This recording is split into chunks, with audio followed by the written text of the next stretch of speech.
Hello everyone, welcome to Rani Reddy creations. ఎలా ఉన్నారండి? అందరూ బాగున్నారా? అందరూ హ్యాపీగా హెల్తీగా ఉండాలని మనస్ఫూర్తిగా కోరుకుంటున్నాను. ఇవాళ వీడియో ఏంటంటే ఎంతో టేస్టీగా ఉండే హెల్తీ బ్రేక్ఫాస్ట్ అన్నమాట. ఇందులో బియ్యం అస్సలు యూజ్ చేయట్లేదు. బియ్యం యూజ్ చేయకుండా చాలా మంచి హెల్తీ బ్రేక్ఫాస్ట్. అన్నీ మల్టీగ్రెయిన్స్ తోటి వాడుకుంటున్నాం అన్నమాట. ఇందులో కిన్వా యూజ్ చేస్తున్నాము. ఈ కిన్వా వచ్చేసి వెయిట్ లాస్కి కానీ షుగర్ పేషెంట్స్కి కానీ చాలా బాగా యూజ్ అవుతుంది. మంచి హెల్తీగా ఉంటుందన్నమాట కిన్వా మనం వాడుకోవడం వల్ల. తప్పకుండా ట్రై చేయండి. ఎలా వచ్చిందనేది కూడా నాకు కమెంట్ చేయండి. ఇవి వచ్చేసి కిన్వా. దీంతో రైస్ చేసుకోవచ్చు అనమాట. షుగర్ పేషెంట్స్కి చాలా మంచిది. ఇది 1 కప్పు తీసుకుంటున్నాను. 1/2 కప్పు కందిపప్పు, 1/2 కప్పు మినప్పప్పు తీసుకున్నాను. ఇది పొట్టు మినప్పప్పు.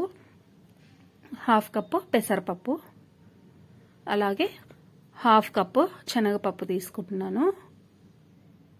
రాగులు కూడా 1/2 కప్పు తీసుకుంటున్నాను. వీటన్నింటినీ ఒక గిన్నెలో వేసుకుని 2 సార్లు నీట్గా వాష్ చేసుకోవాలి. ఇవన్నీ ఓన్లీ మల్టీగ్రెయిన్స్ అన్నమాట. బియ్యం అస్సలు వాడట్లేదు. హెల్త్కి చాలా బాగుంటుందన్నమాట. ఈ విధంగా ఒక గిన్నెలోకి తీసుకుని 2 సార్లు నీట్గా వాష్ చేసుకున్న తర్వాత ఇవన్నీ మునిగిపోయేలాగా వాటర్ వేసుకోవాలి. ఇందులోనే 1 స్పూన్ మెంతులు కూడా వేసుకొని ఒక 10 గంటల పాటు నానబెట్టుకోవాలి. కీన్వా రాగులు 2 ఉన్నాయి కాబట్టి కాస్త ఎక్కువగానే నానాలి ఈ పప్పులు. తర్వాత నైట్ వచ్చేసి ఇలా రుబ్బుకోవాలన్నమాట. మిక్సీ జార్లోకి ఈ విధంగా తగినన్ని తీసుకుని మంచి సాఫ్ట్ పేస్ట్ లాగా గ్రైండ్ చేసుకోవాలి.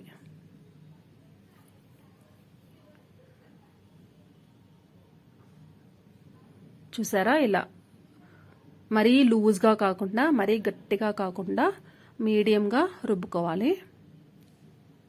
ఈ విధంగా ఇలాగే మొత్తం పప్పునంతా రుబ్బుకోవాలి. ఇది మొత్తం రుబ్బిన తర్వాత క్లిప్ మిస్ అయిపోయిందనమాట. ఇది నెక్స్ట్ డే మార్నింగ్ చూడండి, పిండి ఎంత మంచిగా పులిసింది, బాగా పొంగిందనమాట. పిండి బాగా పొంగింది మార్నింగ్ అంతా.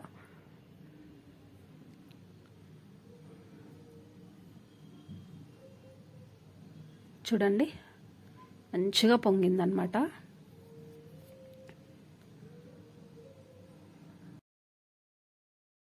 కానీ దోశ కానీ పిండి రుబ్బేటప్పుడు మనం పప్పు నానబెట్టిన నీళ్ళతోటే రుబ్బుకుంటే మంచిగా ఫర్మెంటేషన్ అవుతుందన్నమాట.